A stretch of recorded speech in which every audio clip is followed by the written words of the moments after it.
Please subscribe कीजिए cooking with sir Syed को और मेरी न्यू और लेटेस्ट वीडियो देखने के लिए बेल आइकन को ज़रूर क्लिक कीजिए। ये बिल्कुल फ्री है। Thank you. अस्सलाम वालेकुम नाज़रीन, welcome back to my channel. आज की वीडियो में मैं बनाऊंगी टिक्का मसाला, जिसकी बहुत ज़्यादा फरमाइश थी, बहुत ज़्यादा रिक्वेस्ट आ रही थी। ईद के बाद मैंने कोई वीडियो भी नहीं डाली, तो मैंने सोचा चले आज टिक्का मसाला बना लेते हैं, तो आपको अच्छा लगेगा इंशाल्लाह। इंग्रेडिएंट्स भी बहुत ईजी आसान है, सारी चीज़ें आपके घर में मौजूद होंगी। इंग्रेडिएंट्स दिखाने से पहले अगर आप लोगों ने मेरे चैनल को सब्सक्राइब नहीं किया तो प्लीज़ सब्सक्राइब कर लें। प्लीज़ सब्सक्राइब कीजिए कुकिंग विद सर सैयद को और मेरी न्यू और लेटेस्ट वीडियो देखने के लिए बेल आइकन को ज़रूर क्लिक कीजिए। ये बिल्कुल फ्री है। Thank you. चलते हैं अपने इंग्रेडिएंट्स की तरफ, देखते हैं हमें इसमें क्या क्या चीज़ें चाहिए। तो यहाँ मैंने लिया एक फ्राई पैन, इसमें हम साबित मसाले डालेंगे। यहाँ मैं डालूंगी 4 छोटी इलायची, 1 बड़ी इलायची, स्टार एनिस 1 लिया है मैंने, खटाई, काली मिर्चें ½ टी स्पून और साबित ज़ीरा 2 टेबल स्पून, 2 तेज़पात लिए हैं, ये भी हम डाल देंगे इसमें। और इसमें मैंने लिए मिर्चें, ये कश्मीरी मिर्चें नहीं है, तेज़ वाली मिर्चें, साबित तेज़ वाली मिर्चें। और यहाँ मैंने लिया ज़ीरा 1 टेबल स्पून। सब चीज़ों को मैं भून के अच्छा सा और इसे ठंडा कर लूँगी। ये हो गया। यहाँ पे मैंने लिया है मसालों में कश्मीरी मिर्चें 1 टेबल स्पून, हल्दी ½ टेबल स्पून, जायफल जावित्री का पाउडर है ये ½ टी स्पून, 2 चुटकी मैंने जर्दे का रंग लिया है, और यहाँ मैंने लिया कचरी पाउडर 1 टेबल स्पून भर के, गार्लिक पाउडर और जिंजर पाउडर। तो अभी हम इन सब चीज़ों को भून लेते हैं, भूनने के बाद मैं इसे ठंडा कर लेती हूँ। ये देखिए मैं इन सब चीज़ों को भून रही हूँ।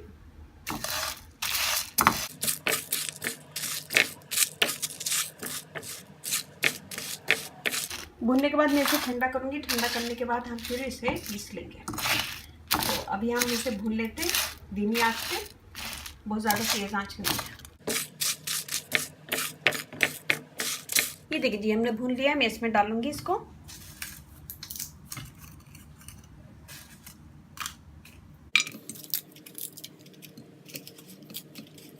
हम इसे तोड़ के डाल देंगे।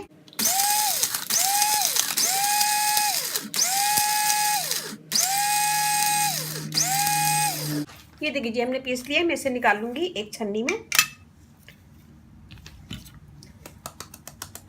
ये हमने निकाल लिया, मैं इसमें सारे मसाले मिला दूंगी जो हमने आपको दिखाए थे। अदरक का powder, garlic powder ½ table spoon, इसमें हम डालेंगे थोड़ा सा नमक, या मैं बिल्कुल थोड़ा सा डाली ½ टेबल स्पून। अब हम इन सब चीज़ों को छान लेंगे।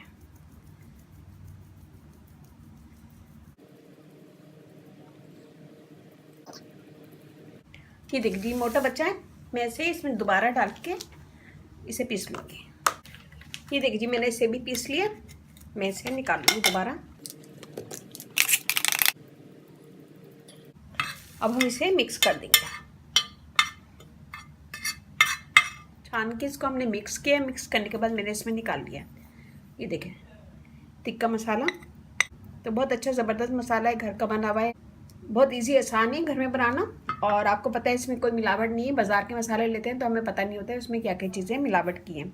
बहुत इजी आसान रेसिपी है और इंशाल्लाह आपको पसंद आएगी। आप ज़रूर बनाइएगा, अपना फीडबैक लाजमी दीजिएगा। अच्छा लगे मेरी वीडियो थम्स अप कीजिएगा, कमेंट दीजिएगा, मेरी वीडियो को अपनी फैमिली फ्रेंड में शेयर कीजिएगा। तो उम्मीद है कि आपको छोटी सी वीडियो अच्छी लगेगी। अच्छे लगे थम्स अप कीजिएगा, कमेंट दीजिएगा, पेज उसे लाइक कीजिएगा। कुकिंग विद सर सैयद, वहाँ पर भी बहुत सारी वीडियो अपलोड हैं, वो भी देखिएगा। व्हाट्सअप नंबर भी है, डिस्क्रिप्शन बॉक्स में मैं दे दूँगी, तो वहाँ पर भी आप मुझे कमेंट कर सकते हैं। 5 से 7 महीने से आप सेव कर सकते हैं। एयर टाइट कंटेनर में बंद करके इसको रखें और ये काफ़ी चल जाएगा। और उस पर लेबल लगा दें टिक्का मसाला। तो उम्मीद है कि छोटी सी वीडियो मेरी पसंद आएगी। पसंद आए तो अपनी फैमिली फ्रेंड में ज़रूर शेयर कीजिएगा और लाइक कीजिएगा, कमेंट दीजिएगा। मुझे लाइक का कमेंट्स का भी इंतजार रहता है। और इसके साथ ही अब इजाज़त दीजिए, इंशाल्लाह नई वीडियो के साथ फिर हाजिर होंगी। अपने घर वालों को, अपने पेरेंट्स का बहुत ज़्यादा ख्याल रखिएगा, दुआओं में याद रखिएगा। अल्लाह हाफिज़।